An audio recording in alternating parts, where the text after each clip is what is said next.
One of the most remarkable transformations in the auto industry has been the flourishing of Volvo Cars under the ownership of Chinese parent company Geely. It could be a poster child for the right way to acquire and manage a brand. One simply needs to look at Volvo's tenure under previous owner Ford, or perhaps the fate of Saab under General Motors, to see things don't always turn out well.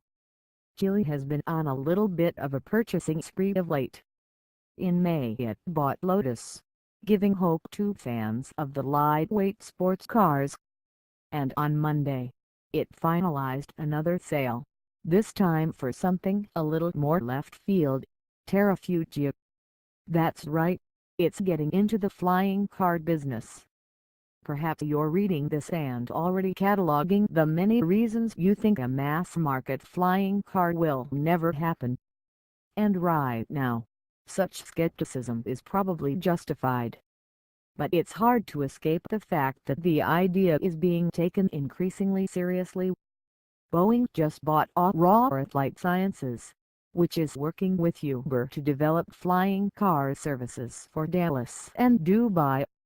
Uber plans to launch that service in 2020. Airbus just revealed it intends to test its Volvo VTOL machine by the end of this year. Google's Larry Page has not one but two flying car startups. Right now the only thing missing from this corner of the market is Elon Musk's presence, although he's probably a little preoccupied learning how to mass-produce a non-flying car. This is a tremendously exciting sector, and we believe that Terrafugia is ideally positioned to change mobility as we currently understand it and herald the development of a new industry in doing so, said Zhejiang Geely Holding Group founder and chairman Li Shifu.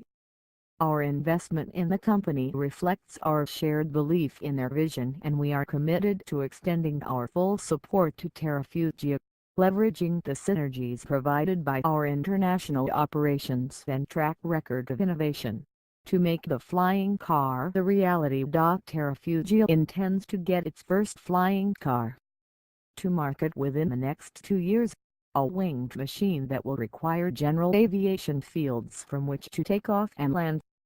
Although one would imagine this machine would end up more compromised than either a regular car or regular plane, Terrafugia says that the convenience and flexibility of being able to change plans at any point provides more freedom to the end user than even extremely high-performance planes or cars.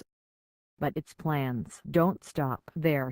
It also wants to have a vertical takeoff and landing VTOL flying car on the market by 2023.